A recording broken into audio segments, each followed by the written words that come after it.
Hello viewers, welcome to our channel. నేను మీ చరణ్ పరిమి. బాలకృష్ణ గారు తన 50 సంవత్సరాల సినీ జీవితానికి సంబంధించి గోల్డెన్ జూబ్లీ ఉత్సవాన్ని అయితే జరుపుకోబోతున్నారు. అది పెద్ద స్థాయిలో అయితే జరుగుతూ ఉంది. ఇండస్ట్రీలోని అనేక మంది ప్రముఖులను పిలిచారు. అయితే ఇందులో ఒక వ్యక్తిని మాత్రం పిలవలేదు. సో ఇప్పుడు ఆయనకి అవమానం జరిగిందా అని వార్తలు వస్తున్నాయి. ఆ వ్యక్తి ఎవరయ్యా అంటే ఎన్టీఆర్ గారు. జూనియర్ ఎన్టీఆర్ గారిని పిలవలేదు అని చెప్పేసి ఆయన ఫ్యాన్స్ సోషల్ మీడియాలో బాధపడుతూ ఉన్నారు. అదేవిధంగా కొన్ని మీడియా సంస్థలు అయితే ఆయనకు అవమానం జరిగింది, గత కొద్ది కాలంగా ఎన్టీఆర్ని అవమానిస్తున్న బాలయ్య అన్నట్టుగా వార్తలు వస్తున్నాయి.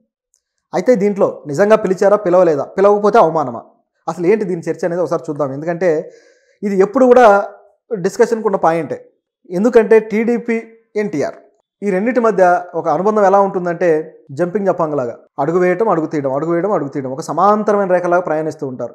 దూరంగా ఉన్నారంటే దూరంగా ఉండరు, పోనీ కలిసిపోయారంటే కలవరు, అలా ఉంటుందన్నమాట. సో అటువంటి ప్రయాణము. అలాగే వాళ్ళకు ఇంటర్నల్గా కూడా అనేక విషయాల్లో కొన్ని వివాదాలు ఉన్నాయి, అది ఇది అని చెప్పేసి చాలా పత్రికల్లో మనకు వార్తలు వస్తున్నాయి. వీళ్ళ గురించి అంటే ఈ కాన్ఫ్లిక్ట్స్ గురించి తెలియని తెలుగు వాళ్ళు ఎవరో ఉండరు. కానీ కాకపోతే ఇందులో చర్చ ఏంటంటే జూనియర్ ఎన్టీఆర్ ఇప్పుడు జాతీయ స్థాయి నటుడిగా కూడా గొప్ప పేరైతే తెచ్చుకున్నాడు. సో ఇటువంటి నటుడిని, అలాగే తన కుటుంబం, నిజం చెప్పాలంటే మూడో తరంలో ఎన్టీఆర్ గారి మూడవ తరంలో ఆయన పేరుని విలువని నిలబెడుతూ ఉన్న వ్యక్తి ఎవరైనా ఉన్నారంటే ఖచ్చితంగా అది జూనియర్ ఎన్టీఆర్ అని చెప్పక తప్పదు. మరి బాలయ్య ఏమైపోతారని కూడా కొంతమంది అనొచ్చు. కానీ తరాల ప్రకారం చూసుకుంటే బాలయ్య గారు ఎప్పుడో ఎన్టీఆర్ గారి వారసత్వాన్ని పుణికిపుచ్చుకొని అద్భుతంగా చేసి ఆయన పేరు నిలబెట్టారు. ఆయన చేయగలిగిన అన్ని పాత్రలు బాలయ్య గారు చేసేశారు. ఎన్టీఆర్ గారు చేయగలిగిన అన్నీ చేశారు. ఇంకా చెప్పాలంటే ఎన్టీఆర్ గారు సైన్స్ ఫిక్షన్లో చేశారో లేదు తెలియదు, కానీ బాలయ్య గారు అయితే సైన్స్ ఫిక్షన్లు కూడా చేశారు ఒకటి అర.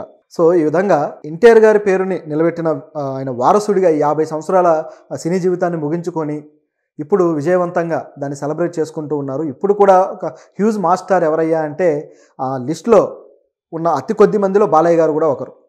మిగతా హీరోల కన్నా చాలా టెక్నికల్ వాల్యూస్ తోటి చాలా రకరకాల విన్యాసాలు ఉంటే తప్ప అది నడవదు. కానీ బాలయ్య గారి సినిమాలకు అలా ఉండదు. ఆయన సింగిల్ హ్యాండెడ్గా మంచి కంటెంట్, మంచి డైలాగులు పడాలి, కానీ సింగిల్ హ్యాండెడ్గా లాక్కెళ్ళే కెపాసిటీ ఉన్న హీరో. అటువంటి బాలయ్య గారు అద్భుతంగా ఇప్పుడు అయితే చేసుకోబోతున్నారు. అలాగే ఆయన భవిష్యత్తు సినిమా కూడా కొన్ని, ఇప్పుడు ఆదిత్య సినిమాను కూడా ఆయన ఒక ల్యాండ్ మార్క్ సినిమాగా తీసుకురావాలి, ఆ సెకండ్ పార్ట్ సినిమా అని చెప్పేసి ఆయన ఆలోచిస్తూ ఉన్నాడు. దాంతోపాటు బోయపాటి తోటి మళ్ళీ కొత్తగా ఒక ప్రాజెక్ట్ అయితే స్టార్ట్ అయిపోయింది. అలాగే బాబీతోటి ఇప్పుడు నడుస్తూ ఉంది కూడా.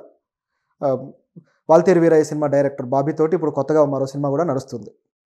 సో ఈ విధంగా మంచి ప్రాజెక్టులు అయితే బాలయ్య గారికి ఉన్నాయి వరుస పెట్టి చూస్తే. అయితే ఇప్పుడు బాలయ్య గారి పర్సనల్ లైఫ్కి సంబంధించి చూస్తే ఆయన ఆల్రెడీ ఎమ్మెల్యేగా ఉన్నారు. అయితే మంత్రి పదవి ఈసారైనా వస్తుందేమో అనుకుంటే ఆయనకు మంత్రి పదవి రాలేదు. ఆ విషయంలో కొంత ఆయన కొద్దిగా మనసు నొచ్చుకున్నారు చంద్రబాబు గారి మీద అని వార్తలు కూడా వచ్చాయి. కానీ బయట అయితే అలాంటివి ఏమి కనపడలేదు. బహుశా బాలయ్య గారు ఈ మంత్రి పదవులు కూడా పెద్దగా పట్టించుకునే టైపు కూడా కాదు. ఆయనకు తను అనుకున్నవి చేసుకుంటూ పోయే టైపు. సినిమాలకు మళ్ళీ మంత్రి అయితే సినిమాలకు టైం కేటాయించలేని ఇబ్బంది కూడా రావచ్చు అనే ఆలోచన కూడా ఉందేమో. కానీ మొత్తానికైతే బయట ఆ అసంతృప్తి ఆయన ఎప్పుడు చూపించిన దాఖలాలు అయితే లేవు. సో ఇది ఇక్కడ ఉన్న పరిస్థితి. అయితే ఇక పర్సనల్గా ఎన్టీఆర్ గారికి బాలయ్య గారికి సంబంధించిన గ్యాప్ అయితే చాలా రోజులుగా అది అలా పెరుగుతూ వెళ్తూ ఉంది అని చెప్పేసి అనిపిస్తూ ఉంది. ఎందుకంటే కొన్ని సందర్భాల్లో జూనియర్ ఎన్టీఆర్ని మొదటి దశలో దూరం పెట్టిన మాట వాస్తవం, కుటుంబం అంతా. ఆ తర్వాత మళ్ళీ ఆయన కొద్దిగా సక్సెస్ అయిన తర్వాత ఆయన మళ్ళీ దగ్గరికి చేర్చుకోవడం, కుటుంబం అంతా అందరూ కలిసి ఉండటం, ఇదంతా జరిగింది. ఆ తర్వాత మళ్ళీ కొద్ది కాలంగా ఆ గ్యాప్ అయితే పెరుగుతూ వస్తుంది. ఎప్పుడైతే ఆ బాలయ్య గారు ఇట్లా రాజకీయాల్లో అడుగు పెట్టారో అప్పటి నుంచి కూడా ఈ గ్యాప్ అనేది కొంచెం కొంచెం పెరుగుతూ వెళ్ళింది. ఎందుకంటే జూనియర్ ఎన్టీఆర్ టీడీపీకి గతంలో ప్రచారం చేశారు. అయితే ఆయన ప్రచారం చేసినప్పుడు టీడీపీ ఓడిపోవడంతో ఆ మైలేజ్ అనేది పూర్తి స్థాయిలో జూనియర్ ఎన్టీఆర్కి అందలేదు. అయితే ఆ తర్వాత ఆయన యాక్సిడెంట్కి గురవడాలు, ఆ తర్వాత టీడీపీ కూడా జూనియర్ ఎన్టీఆర్ని దూరం పెట్టడాలు, ఇలాంటివన్నీ జరిగాయి. సో ఈ రాజకీయ సమీకరణాలన్నీ గుర్తించిన జూనియర్ ఎన్టీఆర్ దూరంగా ఉంటూ వచ్చారు. అయితే పార్టీకి దూరంగా ఉన్నాడు, కానీ కుటుంబానికి ఎప్పుడు దూరంగా లేరు. ఆయన కుటుంబానికి ఎప్పుడు దగ్గరగానే ఉన్నారు. ఎన్టీఆర్ శత జయంతి అప్పుడు కూడా వాళ్ళు అన్నదమ్ములు ఇద్దరూ కలిసి ఆయనకి అంజలి ఘటించడం కావచ్చు, ఇవన్నీ జరిగాయి. అయితే దీంట్లో ఒక విషయం అయితే ఆ టైంలో ఒక చిన్నపాటి వివాదం అయితే చెలరేగింది. అదేంటయ్యా అంటే ఎన్టీఆర్ సమాధి దగ్గర ఏదైతే ఫ్లెక్స్ బ్యానర్లు ఇవన్నీ కట్టిన టైంలో ఎక్కువగా ఎన్టీఆర్ ఫోటోలు, జూనియర్ ఎన్టీఆర్ ఫోటోలు ఇవన్నీ ఉండటంతో అక్కడికి వచ్చిన బాలయ్య గారు హర్ట్ అయ్యి వాటన్ని తొలగించండి అని చెప్పేసి ఆయన కొద్దిగా ఫ్రస్ట్రేట్ అవ్వడం అనేది మీడియాలో కూడా కనిపించింది. సో దాంతో జూనియర్ ఎన్టీఆర్ ఫ్యాన్స్ కూడా బాధపడ్డారు. మొత్తానికి వీళ్ళ మధ్య ఇంటర్నల్గా కాదు బహిరంగంగా కూడా ఈ వివాదం అనేది కనిపిస్తూ ఉంది అనేది అక్కడ ఒక ప్రూఫ్ అయితే కనిపించింది. దీని తర్వాత కూడా బాలయ్య గారు ఈ ముఖ్యంగా పెద్ద ఉత్సవం అయితే చేశారు, శత జయంతి ఉత్సవం చేశారు. ఆ ఉత్సవంలో కూడా జూనియర్ ఎన్టీఆర్ గారు పాల్గొనలేదు. టీడీపీ తరఫు నుంచి భారీ స్థాయిలో చేశారు. రజనీకాంత్ గారు కూడా వచ్చారు, అలాగే రామ్ చరణ్ గారు కూడా వెళ్ళారు. కానీ జూనియర్ ఎన్టీఆర్ మాత్రం కనపడలేదు దాంట్లో. సో ఇది కూడా కాస్త వివాదమైంది. పిలిస్తే వెళ్ళుండేవారు కదా. ఎందుకంటే ప్రతిసారి కూడా మొదటి నుంచి కూడా తాతగారి పేరు చెప్పుకొని అలాగే ఆయన మీద ఉన్న ప్రేమని ఎప్పటికప్పుడు చాటుకుంటూ వచ్చిన వ్యక్తి కాబట్టి పిలిస్తే వెళ్లకుండా ఏమి ఉండరు అనేది ఇక్కడ ఉన్న వాదన. సరే అది కూడా కాదనుకుంటే ఆ తరువాత కూడా ప్రభుత్వం వచ్చిన తర్వాత చంద్రబాబు గారికి కంగ్రాట్స్ చెప్పిన వాళ్ళలో జనరల్గా ఏదో ట్విట్టర్లో పెట్టారు కానీ జూనియర్ ఎన్టీఆర్ అంతకు మించి ముందడుగైతే వేయలేదు. అంటే పార్టీకి సంబంధించి ఆయన ఏదో ఎక్కువగా పార్టీని ఓన్ చేసుకునే ప్రయత్నం అందులో కూడా చేయలేదు. సో దాంతో గ్యాప్ నిజమే అంటే రెండు వైపుల నుంచి అది కనిపిస్తుందనే వాదన అయితే వచ్చింది. ఈ సంఘటన తరువాత ఇప్పుడు గమనించి చూస్తే బాలయ్య గారు ఈ సిల్వర్ ఏదైతే ఈ గోల్డెన్ జూబ్లీ ఈవెంట్ ఉందో దీనికి కూడా జూనియర్ ఎన్టీఆర్ని పిలవలేదట. ఆయనకు ఆహ్వానం వెళ్ళలేదు కాబట్టి ఆయన వెళ్ళట్లేదు అనేది ఇప్పుడున్న వార్త. బాలయ్య గారు తాతమ్మ కళ అనుకుంటే ఆయన సినిమా అప్పటి నుంచి మొదలెడితే చాలా టీనేజ్లో ఆయన మొదలుపెట్టారు. సో మొదలుపెట్టి ఇప్పటికీ అనేక సినిమాలు చేసేసారు. 100 సినిమాలు కంప్లీట్ అయింది ఆయనకి.